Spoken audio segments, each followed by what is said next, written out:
VAT war rages on. It's unfair for IC to extract oil in Bayelsa and pay VAT in Lagos, share the money to the north. Dr. Dari. Hello, my wonderful people. That is the executive governor of Bayelsa State. This matter has blown beyond you can imagine, and everybody eyes of the governors of the south are beginning to open up. You know, can you imagine? They've taken, oil producing states only get 3%. Northern state gets 30%. You don't understand what's going on. They will come to your state, collect value added tax, money that they pay on top of, when they come to you and they collect money, those money, yes, they will collect the money, go to the north and share to northern states. Now listen, the northern state has banned the sales of things like alcohol, piggery, and the rest. But the money that will be collected from the south from these very products is not shared to them to help them supplement for whatever they want to do. And at the end of the day, the state that have it is given peanuts. Take, for instance, Lagos State collected 45.7 billion just in June. Yes, it's a commercial city just in June. Guess how much got to Lagos State? 9.1 billion. The rest shared. Everybody's eyes is opening. Please don't forget to give us a thumbs up, like us, share, subscribe. Let's get all the details.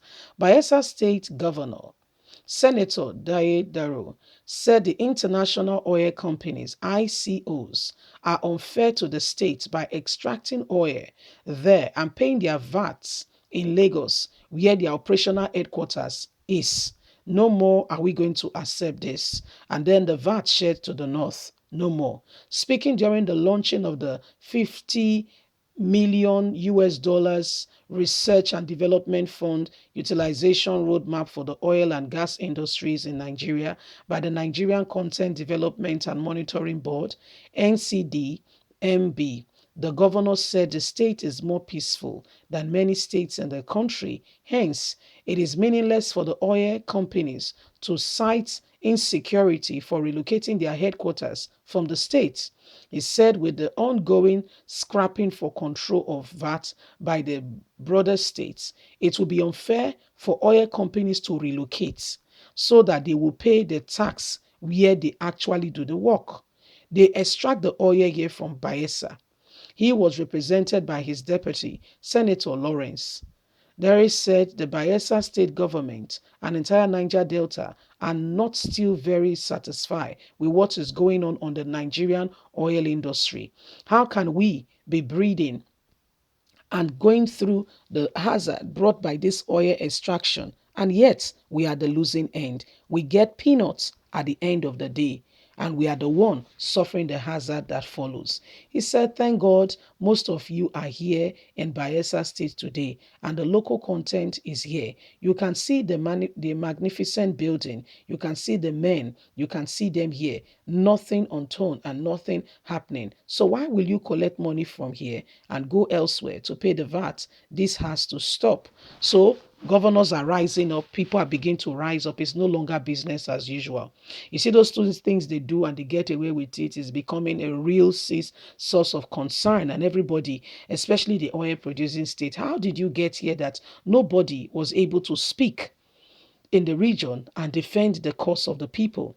Go to the oil producing state and see young men, able-bodied men, well built, educated, some. Yeah, and guess what? No job, because the job is not within their vicinity. And even if you go to Lagos, they will tell you are not from the southwest catchment area, blah, blah, blah, blah, blah. By the time they finish all that analysis, you are jobless if God does not help you. So how do you reckon? And yet the oil is gotten from their place. Have you heard what the Bible says? It said, kings, the princes are trekking, while servants are the one on horseback. How true. Very true. So these are the issues going on now in Nigeria. These are the issues and these are the matters we are confronted with. We are seeing staring us in the very face. And so nobody's going to sit back and allow these things anymore. And I want to encourage everyone, especially those from the southern region.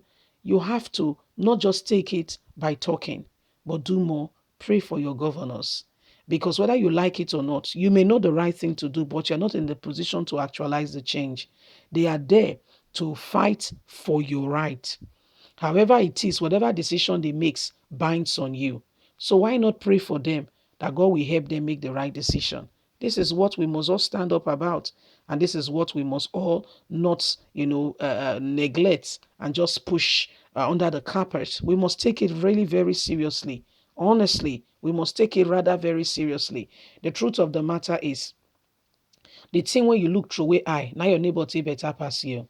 The thing when you look where you say, I bet this will not mean anything. I beg that thing your neighbor take better pass you. So what do? You pay attention to everything, leaving no stone unturned. And one of those ways you can pay the attention is by praying for the governors. Honestly, you may not like them, don't get me wrong. Many of them might have not, they may not have done the right thing.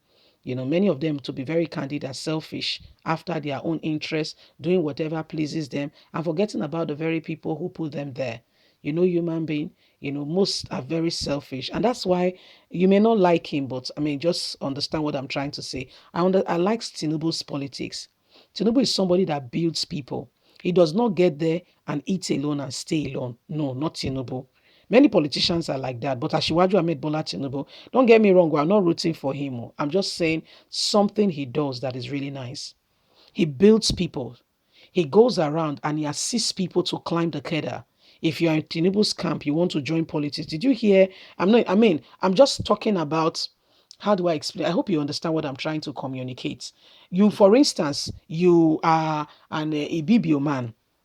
You get to a position, instead of you to fortify yourself by bringing in, people of like mind that you could assist, stir them up to become great. What do? You get there, you shut the door to everybody you can assist, and you work with strangers. A day will come.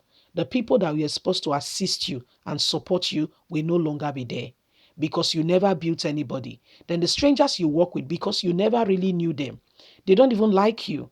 Okay, you were colleagues, partners, but that's how far it goes. Then when you really need somebody, there will be nobody there. So what does this tell us? Assist people. Will everybody be grateful? Of course not. We're not saying everybody's going to be grateful. We're not saying everybody's going to recognize what you've done for them. But you cannot, because of one bad person, close the door to other good people. Leave us a comment. We'd love to hear from you. Please don't forget to like us, share, subscribe. Click on the notification button so you can get all our latest news. God bless. Bye for now.